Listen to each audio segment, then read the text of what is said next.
waa hagaag daawadayaal halka aad warkaasi kala socotaan waa telefishanka Karamarda xaruntiisa dhexe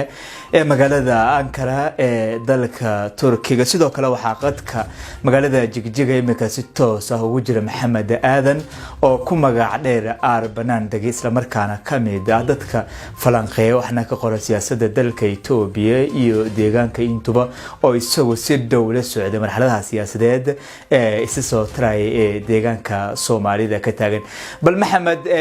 habeen wanaagsan hadii aad na maqasho ugu horeyntii waxaad noogu warantaa marxaladihii siyaasadeed ee ugu dambeeyay ee deegaanka Soomaalida waqti xaadirkan adiga oo ku sugan magaalada Jigjiga marka hore aad iyo aad baan idin salaamayaa bahda Karamarda TV oo runtii si fiican waxyaabaha ka socda deegaanka Soomaalida si gaar ah idinku hambalyeynayaayo markii hore ma jirin cid si gaar ah maaragtay diiradda u saarta deegaanka Soomaalida maadaama deegaanku uu lahayn saxaafad xor ah oo si toos ah uga hawlgasho gudaha joogta taa waa idinku hambalyeynayaa taxigta adeer waxa weeye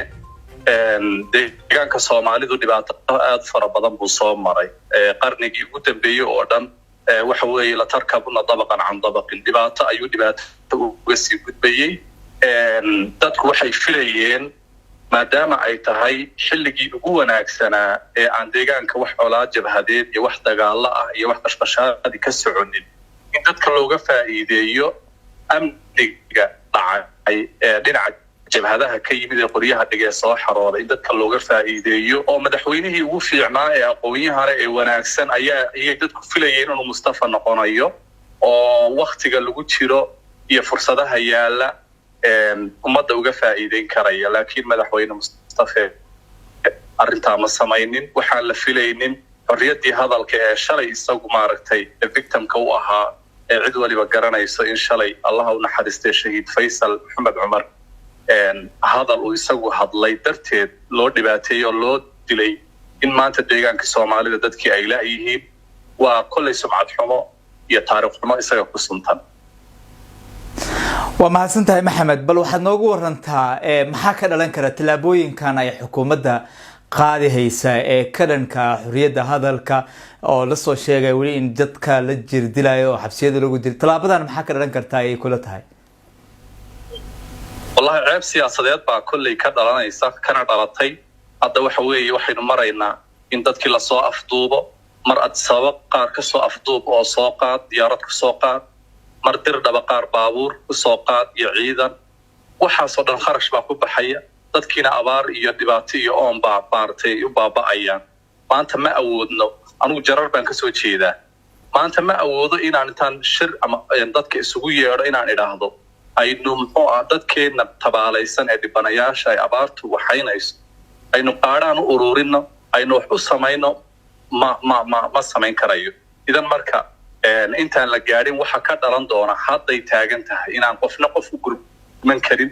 laba qof ayna isu iman karin dadku ayna waxba isweydiin karin hadda xisbigan isagu ka tirsan yahay taladii ku hayo deegaanku madaxweynaha ku yahay ayaa kala jabay laba tiim bay kala noqdeen annaga ka shacab ahaan iyo bulsho ahaan waa soo dhaweyn sababtoo ah doorashadii waa la wada ogaa madaxweyne Mustafa wuxuu inta badan ka sheekeeyaa in dhowr iyo 20 sano ka hor codadkiisa la boobay isagoo doorasho isu sharaxay ama la xiray ayuu ka sheekeeyaa dhagax bur waxaan u taagnay madaxweynihii la horay loo boobay isagoo codadkii boobaya oo dadkii ku kalifay inaan qofna la tartamin idan marka waxa weeye adeer waxa ka taagan deegaanka Soomaalida oo ceeb ah wax ummadda Soomaalida anfacaya ma aha wax mustaqbalkooda dilaya maanta dhalinyaradeennii oo leh silmi ah oo nabad oo amni ah aan isugu nimaadno aan fikirkayga ku cabirno in hoteelada lagu weeraro oo maaragtay jeel ciidankoodii la rabay inay naftooda ilaaliyaan deegaankooda ilaaliyaan in loo isticmaalo oo lagu weeraro oo xabsiyada lagu guro nasiib darro iyo taariikh xumo aad u weyn weeyaan wax badan ayaad u soo joogtay marxaladaha siyaasadeed ee isbeddelay ee dalka Itoobiya iyo sidoo kale deegaankaba marka ay halkan soo gaarto siyaasadda dhankee ay u dhacdaa maxaa la filin karaa ay kula tahay dhawaan deegaanka gudihiisa nooca uu hadda u argaagtamayo Mustafa waxa weeye waa riqarani bilaawo kama leexatay ee Soomaalidu oran jirtay hadaan khaldin mahada waxa weeye waa nooc galgalasho ah siyaasi bad moodaa inuu madaxweyne Mustafa u jaha wareeray siyaasadii wuxuu u fahmay in dadka la caburiyo siyaasadii wuxuu u fahmay in dadka uu la wardiyeeyo siyaasadii wuxuu u fahmay in dadka narrative maala yacni oo meel la gaaray مثلا dhalinyaradeena social media wuxuu ku mashquuliyay in funaanada dad maaragtay ku sawiran oo heega ku qoran tahay in la isugu jawaabo kuwa isaga la jooga mar la soo dhigo la yiraahdo kuwan xukuumaddiisa ka miyiin oo heegada ka soo mid ahaayeen xaga kalena kuwa kale ay waxa sawirro iyo wax noocaas soo dhigdhigaan yacni wax maala yacni ah on afkaarta dadka dhisaynin oo mustaqbalkooda dhisaynin in busy lagu ahaado marka madaxweyne Mustafa nooca uu hadda u dhaqmayo siyaasiyan waa noocaad mooda in uu ka dhacayo saaxada siyaasadda oo ka tagayo waa hagaag madaxweynaha okay ku soco maxamed waan mid isaga galaafan doonta runtii madaxweyne Mustafa shalay buu victim ahaa maana filaynin Allah u naxariistay Sheikh Faisal dhiiggiisii ayaa dhali doona in la idin caburiyo maana filaynin dhagax buur baa victim u ahaan doonta ama hostage u ahaan doonta hadda kadib Allah u naxariistay Faisal oo ka wada dhiibiyeen oo wada maartay wada aaseen oo u wada ooyeen qabri dahara u heelisay nagob baa u heelisay wardheer baa u heelisay goday baa u heelisay shiniila u heelisay the only person oo wuxuu ahaa qofka dad koodan ay wada heeliyeen 30 sano oo ummadan lagu maaday oo la barakicinayay oo la kufsanayay oo la boobayay oo la qaxinayay oo dib kasta oo maartay qof bini'aadan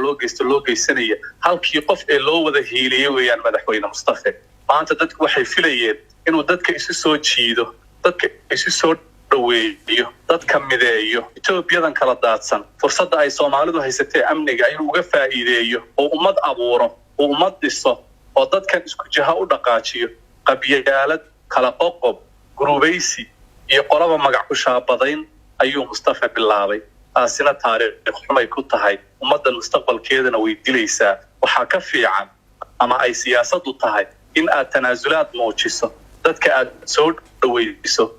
Google aad u dhigto waxaad rabtaan tiraahdo cidii siyaasadda han kale soo dhaweyso cidii aadan waxba u hayn halkeeda ku qanciso cidii khaladkaaga ku sheegaysa ku tilmaamaysa tilmaanta aad ka qaadato laakiin siyaasaddu ma aha xorriyadda hadalka dadka ku weerarto qofkii hadlo oo soo xidho qofkii adiga ka fikir duwan oo soo afduubto siyaasaddu sidaa ma aha ummadda laguma hogaamin karo waxaan u soo jeedinayaa walaalkay inuu iska daayo arrimahaas oo isdaba qabto qofka bini'aadankii uu isdaba qaban karaa khaladkiisana wuu sixi karaa war dadkaaga soo dhaweyso dadkaaga la hadal waxay tabanayaan ka shaafi waxa weeye waxba ceebaheena iyo iinaheena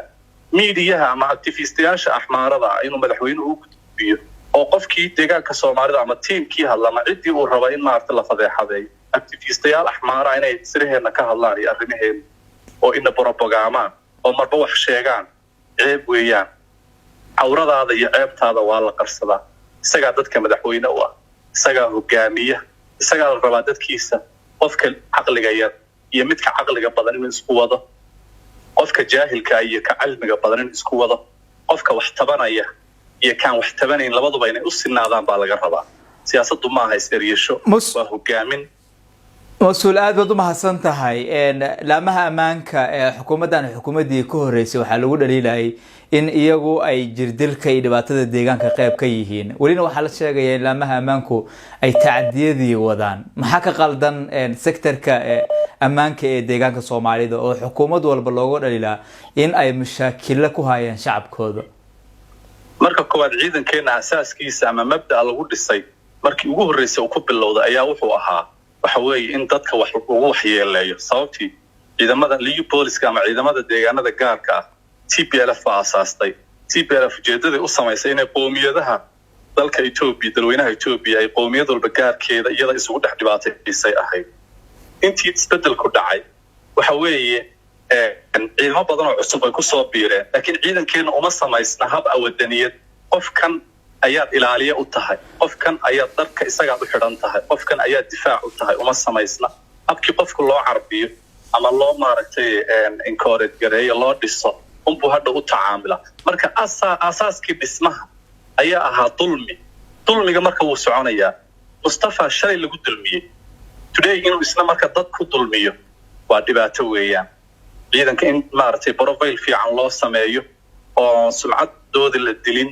oo anshaxooda lagu ciyaarin oo mujtamacooda lagu dhibaataynin ayaan soo jeedinaynaa. saxna ma aha in awood loo isticmaaliyo meelo khaldan oo personal hal qof yacni rabitaankiisa inuu maaragtay ciidanka u isticmaalo. arrin saxa maaha, waa arrin khalad ah. shalayna kuwii hore way ku fashilmeen, isaguna maanta wuu ku fashilmayaa. ciidankuna ciidanka deegaanka unbuu ahaan, isaga keliya unbaa teg. ciidanku wuu soo hadhi, ka dambeey yimaaduu la shaqayn, ka kasii dambeeyo yimaaduu la shaqayn. 8 milyan iyo 12 gobol bay ciidan u yihiin amnigooda iyo noloshooda iyo naftooda inay ilaaliyaan.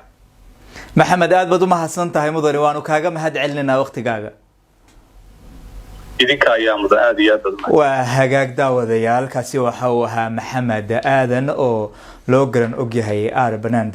degay oo isaga oo ku sugan magaalada Jigjiga ee xarunta deegaanka Soomaalidu aanu wax ka weydiinay siyaasadihii ugu dambeeyay ee ka taagnaa deegaanka Soomaalida kadib markii garabka sixitaanka ay horaantii bishan dhamaadka bilowgeeda ay ku dhawaaqeen garabka sixitaanka ee deegaanka Soomaalida isla markaana ay soo saareen dhaliilada ay jeedinayaan xukuumadda oo ku aadan in ay gaabisa dhanka maamulkaahi uu jiro. wararkeena deegaanka Soomaalida iyo caalamka ayaad sii daawan doontaan haddii uu eber hale ka noqdo inta aanu warkan ku guda jirno, balse qadar nasasho kadib ayaanu dib isugu soo laaban doonaa.